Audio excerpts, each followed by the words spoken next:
भाजी अशी असावी की सगळ्यांना आवडेल आणि करायला सोपी आणि त्याचबरोबर खायला खमंग अशी भाजी आज आपण पाहणार आहोत. अगदी सगळ्यांना आवडेल.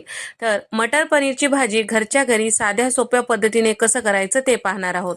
त्यासाठी 300 ग्राम पनीर, 1 कपभर इतकं ताजे मटर घेतलेलं आहे. तर पनीर आपल्याला क्यूबमध्ये चिरून घ्यायचं आहे. त्यामधला छोटा तुकडा मी इथे ठेवलेला आहे, ते वाटणामध्ये वापरायचं आहे.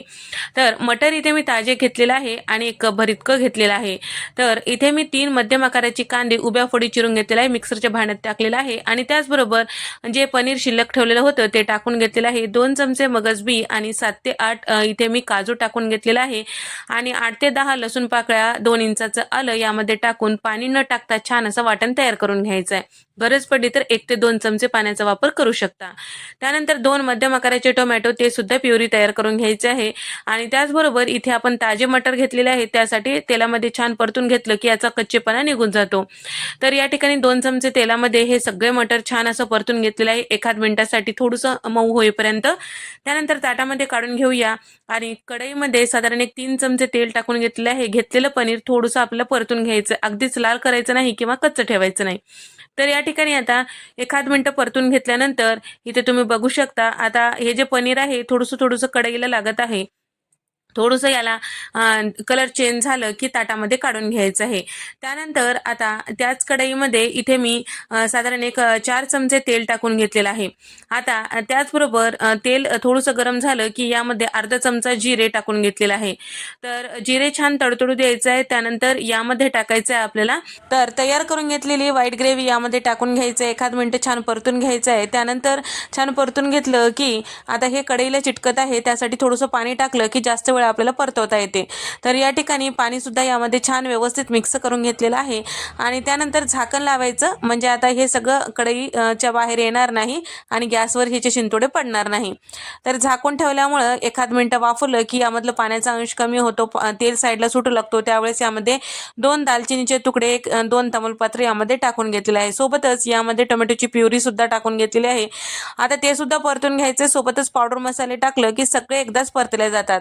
तर इथे मी पावडर मसाल्यांमध्ये तर अर्धा चमचा हळद आणि त्याचबरोबर 1.5 चमचा धने पावडर टाकून घेतलेला आहे आणि त्याचबरोबर यामध्ये टाकत आहे साधारण अर्धा चमचा इतकं भाजलेले जिरेची पूड आणि सोबतच 1 चमचा इतकं लाल मिरची पावडर आणि अर्धा चमचा गरम मसाला, चवीपुरतं मीठ. आता भाजीला अगदी हॉटेल किंवा रेस्टॉरंट स्टाईल भाजी होण्यासाठी किंवा रंग येण्यासाठी इथे मी चमचाभर इतकं बेडगी मिरची पावडर टाकून घेतलेली, त्यामुळे तिखट होत नाही, फक्त भाजीला रंग छान सुरेख येतो.